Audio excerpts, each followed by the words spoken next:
कुरिन्थियों को पौलुस द्वारा लिखा गया पहला पत्र उस कलीसियाई समुदाय के लिए था जिसे पौलुस अच्छी तरह से पहचानता था। कुरिन्थुस प्राचीन संसार का एक बड़ा बंदरगाह नगर था और इसमें यूनानी और रोमी देवताओं के कई मंदिर थे। वो अर्थव्यवस्था का एक बड़ा केंद्र था, इसलिए पौलुस एक बड़े योजनाबद्ध तरीके से एक मिशनरी के रूप में यहाँ आया। उसने यहाँ पर 1.5 वर्ष लोगों को जानने और उनसे यीशु के विषय में बातें करने में बिताए, जिससे कई लोग यीशु के अनुयायी बन गए और एक कलीसियाई समुदाय का निर्माण हुआ। इस विषय में आप प्रेरितों के काम अध्याय 18 में पढ़ सकते हैं। कुछ समय बाद पौलुस अन्य नगरों में कलीसियाएं स्थापित करने के लिए चला गया और उसे ऐसे समाचार मिलने लगे कि कुरिन्थुस की कलीसिया में सब कुछ ठीक नहीं चल रहा है। वहां कई प्रकार की समस्याएं थीं और इसलिए उसने ये पत्र लिखा। ये 5 मुख्य खंडों में बटा हुआ है और साथ ही अंतिम अभिवादन भी है। ये 5 खंड उन 5 मुख्य समस्याओं के बारे में हैं जिन्हें पौलुस संबोधित कर रहा है।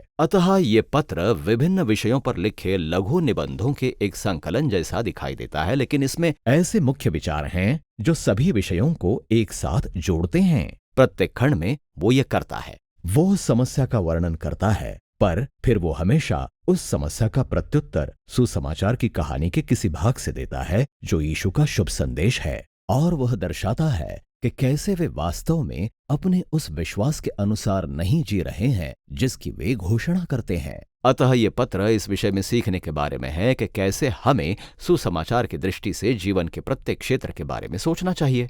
आइए गहराई में जाकर देखें कि वो ये कार्य कैसे करता है। अध्याय 1 से 4 में समस्या ये है कि कलीसिया में फूट है। पौलुस के जाने के बाद नगर में कुछ दूसरे शिक्षक आ गए थे, अपुल्लोस नाम का एक व्यक्ति और उसके बाद पतरस। लोगों ने अपनी पसंद के अनुसार शिक्षक चुन लिए और उन अगुओं के इर्द गिर्द अपने अपने समूह बना लिए और फिर उन लोगों के बारे में बुरा बुरा बोलने लगे और उनका अपमान करने लगे जिन्होंने किसी अन्य अगुवे या शिक्षक को चुन लिया था। इसके प्रति पौलुस की प्रतिक्रिया एक प्रकार से कटु और तीखी है। वो कहता है, तुम मुझसे मजाक कर रहे हो। कलीसिया प्रसिद्ध होने की स्पर्धा नहीं है। कलीसिया ऐसे लोगों का समुदाय है जिनका केंद्र यीशु है। इसके अगुवे और इसके शिक्षक यीशु के सेवक मात्र हैं। अतः जब आप किसी एक अगुवे की तुलना में किसी दूसरे अगुवे को पसंद करते हैं तो इस कारण आप में फूट नहीं पड़नी चाहिए और ना ही आपको एक दूसरे के बारे में बुरा भला कहना चाहिए। कलीसिया का केंद्र यीशु और वो शुभ संदेश है कि वो कौन है और उसने क्या किया है। अध्याय 5 से 7 में पौलुस व्यभिचार से संबंधित कुछ समस्याओं को संबोधित करता है। कलीसिया में ऐसे कई लोग थे जिनका अवैध संबंध था, एक व्यक्ति का अपनी सौतेली माँ के साथ, और कई लोग जो अब भी स्थानीय यूनानी देवताओं के मंदिरों में उपासना करते थे, वे वहां काम करने वाली वेश्याओं के साथ संबंध बना रहे थे। इतना ही नहीं, बल्कि कलीसिया में ऐसे लोग भी थे जो कहते थे कि इसमें कोई बुराई नहीं है। उन्होंने कहा, सुनो, हम मसीह में स्वतंत्र हैं, परमेश्वर का अनुग्रह अपार है, सही है ना? ये सब ठीक है। पौलुस कहता है कि ये सही नहीं है और वो सुसमाचार में से दिखाकर कहता है कि इस प्रकार की सोच कितनी गलत है। वो कहता है, सबसे पहले याद रखो कि यीशु तुम्हारे पापों के लिए मरा और इन पापों में व्यभिचार के कारण टूटे संबंध भी शामिल हैं। इसीलिए यदि आप मसीही हैं तो लैंगिक पवित्रता एक ऐसा तरीका है जिससे हम यीशु के प्रेम और अनुग्रह का प्रत्युत्तर देते हैं। पौलुस उन्हें यह भी याद दिलाता है कि जिस प्रकार यीशु शारीरिक रूप से मरे हुओं में से जी उठा, उसी प्रकार हमारी देह भी मरे हुओं में से जिलाई जाएगी। इसका अर्थ यह है, यदि यीशु के द्वारा आपकी देह का अब और भविष्य में छुटकारा हो रहा है तो आप अपने देह के साथ जो कुछ करते हैं वो महत्वपूर्ण है। ये बहुत महत्वपूर्ण है। ये अब आपकी नहीं है कि आप जो चाहो उसके साथ करो। इसमें पौलुस एकदम स्पष्ट है। यीशु के अनुयायी होने के नाते जहां लैंगिक पवित्रता की बात आती है तो उसके साथ कोई समझौता नहीं हो सकता। अध्याय 8 से 10 में विषय भोजन का है, लेकिन केवल भोजन की पसंद का नहीं है कि आपको भोजन में क्या पसंद है और क्या नहीं।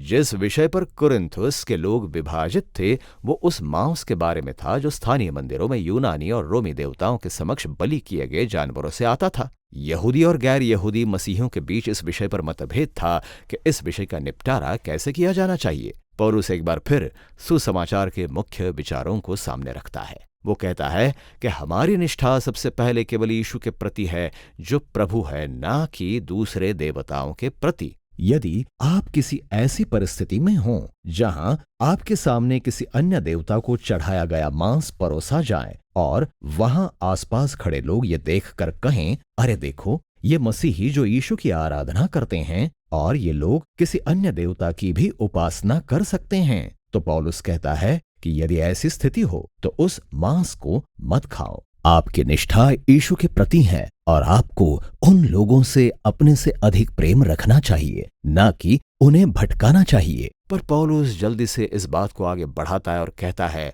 सुनो, मसीही होने के नाते हमारा विश्वास है कि परमेश्वर सब वस्तुओं का रचने वाला है, उस जानवर का भी। और हमारा मानना है कि मंदिर की मूर्तियां केवल लकड़ी और पत्थर के टुकड़े होते हैं। अतः यदि आपके आसपास ऐसा कोई ना हो जो आपके इस काम को गलत समझ सकता है और आप भूखे हों, तो आप उसे खा लो। इस प्रकार के विवादित विषयों में आप मसीह में नए मनुष्य होने के नाते अपने विवेक का अनुसरण करें। अब वो क्या है जो एक स्थिति में खाने को सही ठहराता है पर दूसरे में नहीं?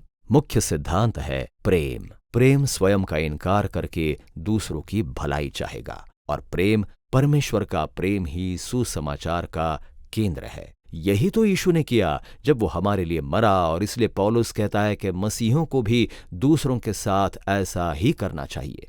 11 से 14 अध्यायों में पौलुस आगे बढ़कर एक और समस्या को संबोधित करता है जो उनकी साप्ताहिक आराधना सभा के विषय में थी। सभा में कुछ ऐसे लोग थे जिनके पास सचमुच सामर्थ्य से भरे आत्मिक अनुभव थे और वे अन्य भाषाओं में जोर जोर से प्रार्थना करने लगते थे। कुछ अन्य लोग थे जो परमेश्वर के वचन की शिक्षा देने लगते थे, और तभी कोई उठकर उन्हें टोकने लग जाता था क्योंकि उन्हें भी कुछ कहना होता था। ये सच में गड़बड़ी का माहौल था और ये सुसमाचार के सुनने में रुकावट उत्पन्न कर रहा था, विशेषकर नए लोगों के लिए। अतः इन अध्यायों में पौलुस ये सोचने में उनकी सहायता करता है, सबसे पहले उनके इकट्ठा होने के उद्देश्य के बारे में, ताकि वे समझ सकें कि किस प्रकार का व्यवहार उचित है। वो कहता है कि सभा ऐसा स्थान है जहां परमेश्वर के आत्मा को सबके द्वारा कार्य करना चाहिए, और यह सब कुछ संगठित तरीके से होना चाहिए। वो एक मानवीय देह के रूप में कलीसिया के लिए एक सुंदर रूपक को विकसित करता है। ये एक है, लेकिन इसके कई अंग हैं, और प्रत्येक अंग की एक अलग और महत्वपूर्ण भूमिका है। वो ऐसी कई बातों का जिक्र करता है जो आत्मा इन भिन्न भिन्न लोगों के द्वारा करता है,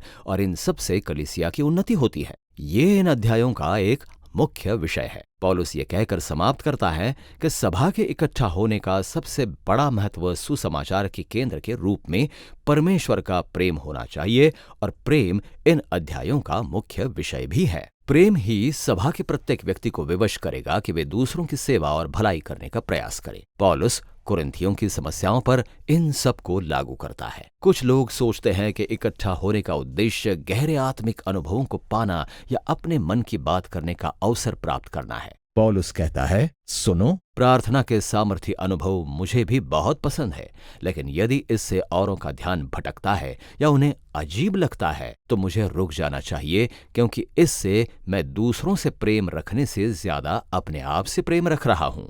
यीशु की सभा व्यवस्थित होनी चाहिए ताकि प्रत्येक व्यक्ति सीखे और गाए और आराधना करे और परमेश्वर को अपने से बात करते सुने। अंतिम समस्या जिसको पौलुस संबोधित करता है वो है यीशु का पुनरुत्थान और यीशु के अनुयायियों के भविष्य की आशा। कलीसिया में कुछ लोग ऐसे भी थे जो ये कहते थे कि पुनरुत्थान का विचार हास्यास्पद है और मसीही होने के नाते इसका कोई अर्थ नहीं है। पौलुस इसके विरुद्ध कड़ी प्रतिक्रिया देता है। वो ये कहकर शुरुआत करता है कि पुनरुत्थान सुसमाचार का बहुत ही आवश्यक भाग है। हम इस पर विश्वास करते हैं क्योंकि सैकड़ों लोगों ने रोमी सैनिकों के द्वारा यीशु को मार डाले जाने के बाद अपनी आंखों से शारीरिक देह में जीवित देखने की गवाही दी है। पौलुस कहता है कि यदि यीशु मरे हुए में से जी नहीं उठा तो उसकी मृत्यु भी व्यर्थ है। तो फिर हम अब भी पाप और अपने स्वार्थों में खोए हुए हैं। फिर तो हमें मसीही भी नहीं बने रहना चाहिए। तब पौलुस विस्तार से यह बताता है कि कैसे पुनरुत्थान मृत्यु और बुराई पर यीशु की विजय थी और